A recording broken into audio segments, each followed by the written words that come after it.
Então, quando falamos de educação financeira, estamos falando de um terreno ainda pouco explorado, ou talvez, querido, nada explorado pela grande maioria das pessoas. Isso eu estou dizendo na vida, no mundo secular, nos negócios, no trabalho, enquanto mais na igreja. Mas uma coisa que nós temos que aprender, querido, é que os princípios são para todos. Como eu falei lá em Provérbios, quem guarda os princípios prospera. Então a igreja deve ser a primeira a entender os princípios divinos da prosperidade e de nos sujeitarmos à educação financeira para que a gente cresça. Alguns princípios importantes de educação financeira que eu quero compartilhar com você, que uma vez que você os guarde, você vai começar a crescer. Primeiro, usar a razão e não a emoção. Olha que coisa simples, porém profunda. Quando se fala de dinheiro, eu não posso lidar com a emoção. Quem lida com a emoção relacionada a dinheiro não tem educação financeira. Ele compra porque sente vontade e não porque pode ou precisa comprar. Ele consome para poder curar uma dor, para poder trazer, para amenizar alguma fragilidade da sua alma ou do seu caráter. Educação financeira é aprender a usar a razão e não a emoção. Segundo, é enfrentar com bom humor as variáveis do dia a dia. Existem momentos de dificuldade, querido. Existem momentos de recessão. Há pessoas que são tão apegadas e tão vaidosas, gananciosas e avarentas, que, por exemplo, elas mantêm um estilo de vida, um padrão de vida que não podem. Gastam o que não podem, compram o que não podem. Quantas e quantas pessoas você conhece que se endividam para comprar um presente para o filho que ela não pode, ou para fazer uma festa para o filho que ela não tem condições, ou para ter um carro que ela não tem condições nem de botar combustível nesse carro. Compra um veículo que ela não tem condições de colocar no seguro, aí o veículo é roubado e o caos se instala.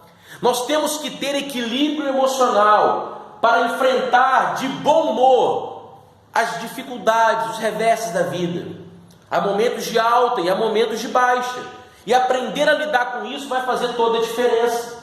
O planejamento envolve a sua renda, os seus investimentos, as suas despesas, o seu patrimônio, as suas dívidas e tudo o que venha contribuir para o sucesso ou para o fracasso do orçamento familiar. Por isso é importante que a família converse sobre dinheiro. Não é uma coisa só do pai resolver ou só da mãe resolver. Não é algo para só aquele que coloca dinheiro dentro de casa resolver, não. Mas é para todos, porque se um ganha e todos os outros apenas gastam, vai haver um desequilíbrio. Se só tem um que ganha, pelo menos todos os outros precisam colaborar na gestão desses recursos. Sim ou não? E eu estou falando de tudo, desde o tempo que se passa com o chuveiro elétrico ligado, até mesmo, querido, comer um pacote de biscoito e deixar o pacote aberto, e aí comeu-se metade do biscoito e a outra metade ficou aberta e ficou murcha e jogou-se fora. Isso é desperdício.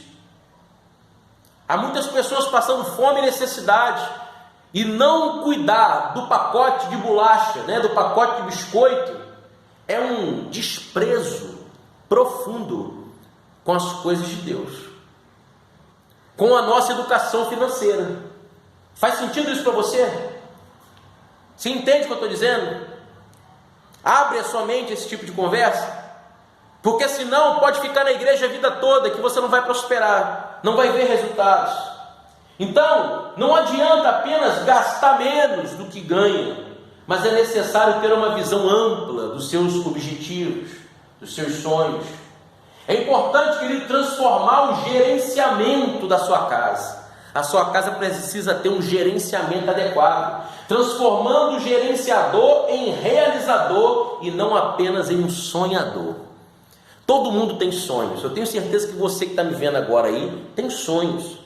Tem projetos, tem coisas que você quer viver, tem coisas que você quer realizar. Aí você fica pensando assim: quando eu conseguir, quando eu for promovido, quando sair o meu aumento, quando eu arrumar um emprego, quando eu me aposentar, quando? Hein? Quantas e quantas vezes já não pensou assim: quando acontecer isso, quando acontecer aquilo, quando eu conseguir aquilo outro, sim ou não?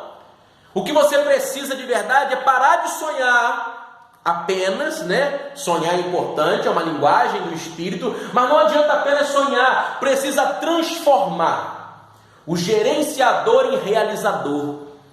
Porque senão, querido, a gente apenas sonha e apenas fica gerenciando problemas, gerenciando crise, gerenciando dívida, quando na verdade nós podemos nos tornar realizadores. Pessoas que saem do zero, do nada e fazem acontecer. Eu estou falando com alguém aqui hoje, hein? Com você eu estou falando. Você vai deixar de apenas sonhar e apenas gerenciar problema para se tornar um realizador, alguém que faz acontecer, alguém que muda a própria sorte, que muda a própria história. Esse poder está disponível para você hoje, agora.